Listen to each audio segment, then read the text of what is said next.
இல்லாம விஜய் அவர்களுடைய தொண்டர்கள்லாம் ஆச்சரியக்குறி அப்படின்னு சொல்லியிருக்காரு. இதை எப்படி பாக்குறீங்க? ஆச்சரியக்குறின்னா என்னடா தெரியுமா? என்ன ஆச்சரியக்குறி? ஆச்சரியப்பட்டு அடடா அப்படின்ற அவ்வளவுதான் ஆச்சரியக்குறி தான். என்னைக்கும் விஜயனுடைய தொண்டர்கள் எல்லாம் ரசிகர்கள் எல்லாம் ஆச்சரியக்குறி தான். புரியுதா?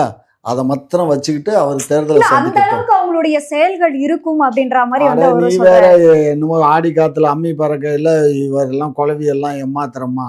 எத்தனையோ அரசியலை பார்த்து வந்துட்டேன். நான் 62 இருந்து பார்த்துக்கிட்டு இருக்கேன்.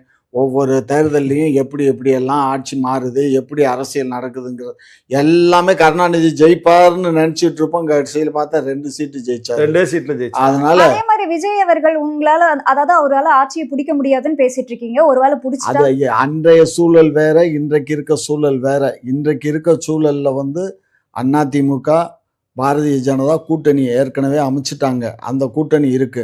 3வது நாங்க 7-10 கட்சியோட நாங்க ஒரு கூட்டணி நாங்க தொடர்ந்துகிட்டு இருக்கோம். இந்த சூழ்நிலை அமாவாசை